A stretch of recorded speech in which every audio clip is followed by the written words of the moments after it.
Fait le monde à 19h30 sur RTL ce soir avec Alain Duhamel, Annie Lemoine, Hélène Pilichevski et Guillaume Perrault. Il saura respecter l'autorité de l'État et relever la fonction présidentielle. Valérie Pécresse, présidente de la région Île-de-France, choisit donc Alain Juppé. Valérie Pécresse qui a été, vous le souvenez évidemment, la ministre de Nicolas Sarkozy. Alain Juppé, toujours favori, qui a présenté aujourd'hui son affiche, on va dire très austère, pour le community manager de Nicolas Sarkozy sur Twitter. Elle ressemble à un faire-part de décès. Au bout de quelques heures, il a supprimé son tweet. Alors, Alain Juppé est-il devenu l'homme à abattre sur les réseaux sociaux? Qu'en dit-on, Benoît?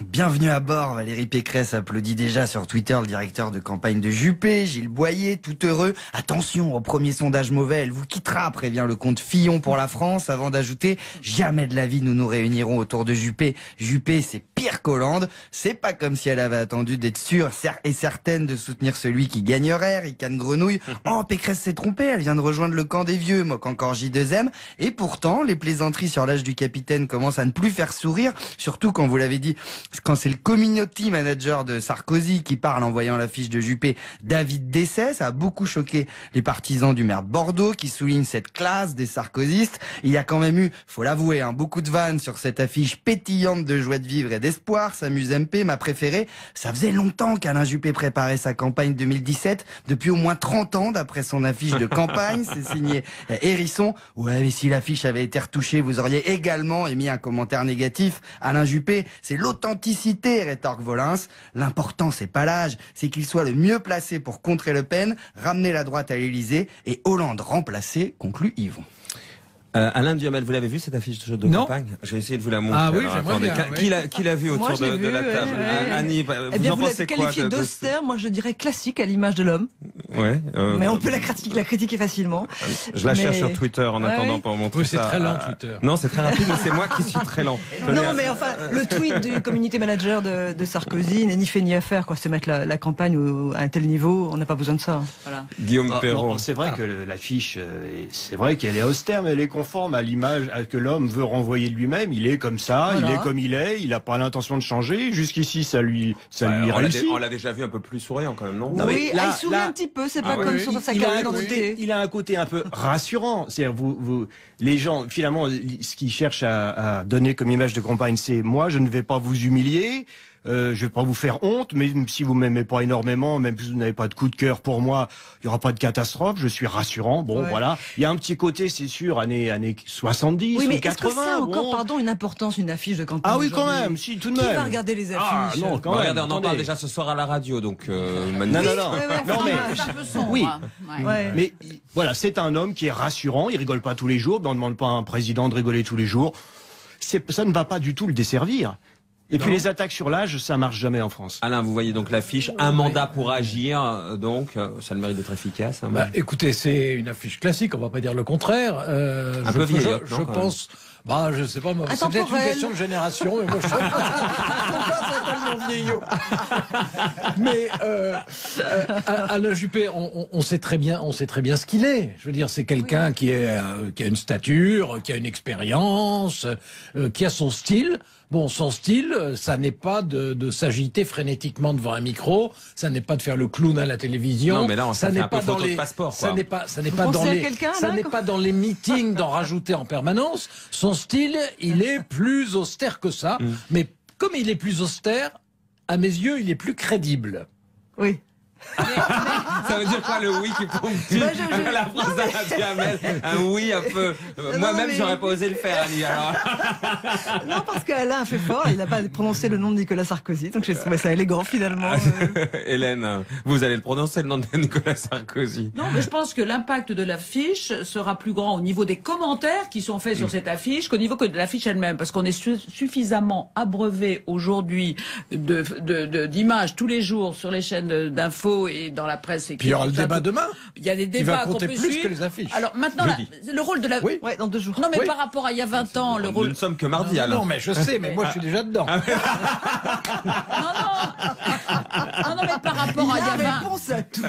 Rappelez-vous les premières affiches 4x3 dans les rues, c'était extraordinaire, de Michel Noir dans Lyon, etc. Bon, mais ça, c'est vous parlez fini. d'un temps, voilà, que les moins de 20 ans... Je me souviens même, excusez-moi de vous couper, l'affiche absolument mémorable de Paul Quilès à Paris en 1983. qui laisse tendresse. Je me souviens de la chanson de Daniel Guichard, vous voyez, c'est autre chose.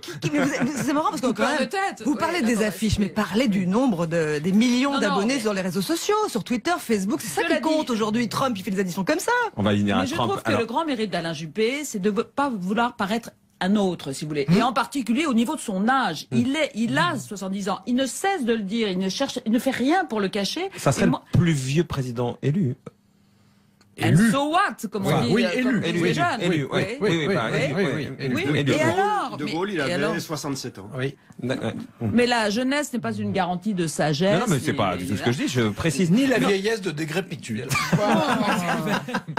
Alain, très en forme ce soir. On parle beaucoup d'Alain Juppé, mais donc l'actu d'Alain Juppé, c'est Valérie Pécresse. Alain, elle vient au secours du vainqueur. Écoutez, alors moi je remarque deux choses. D'abord, le calendrier.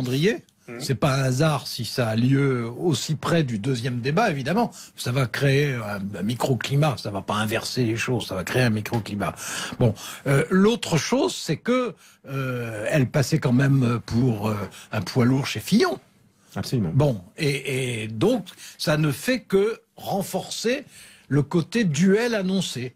Bon, en plus, c'est quelqu'un qui est d'abord de bonne qualité, Valérie Pécresse, et qui a disons, une notoriété dans ce qui est quand même la première région de France. Voilà. Faut pas en faire plus que ça ne veut dire. Hein. Qu'elle ne quittera, que pour être Premier ministre. On n'en est pas là. Alors là, je pense que si Alain Juppé avait une erreur à commettre, ce serait à s'amuser à donner le sentiment qu'il en est déjà à répartir des portefeuilles. Non, mais il a plus ou moins dit, vous laissez dire que ça serait une femme à Matignon. Non, que ça pourrait être. Ah bah oui. Ah oui, ça pourrait être. Ah bah ça pourrait, bien sûr. Oui, ce qui veut dire que si c'est pas une femme, ça sera un homme et que les 100% seront atteints. Il y a un documentaire sur les transgenres ce soir. Oui, absolument, qui a l'air très bien. Je vais le regarder ce soir dans Infrarouge. J'avais très envie de voir ça ce soir. Ce qui est important, je pense que c'est un coup dur pour François Fillon.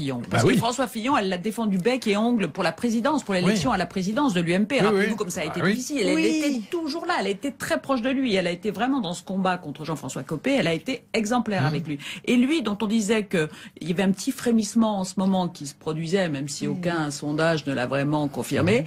Mais quand même, on se disait, peut-être qu'il peut passer devant Bruno Le Maire. Il peut pas aller peut-être beaucoup plus loin. Son image est bonne et ses espérances sont faibles. Oui, mais dès le mois de mars, mais là, je pense que c'est un peu le coup de grâce. C'est ça. Dès le mois de mars, elle avait laissé entendre. Dès le mois de mars, elle avait dit qu'elle était proche de Fillon, effectivement, mais que bon. Excusez-moi, mais bon, on en débat ce soir, ça a déjà cette vertu-là. Mais est-ce que ça a une importance finalement que Valérie Pécresse soutienne Alain Juppé, Guillaume Perrault? C'est sûr que c'est assez accessoire parce que le ralliement de telle ou telle personnalité, surtout aussi près du scrutin, c'est pas ça qui va faire peser. Alors il disait lui-même.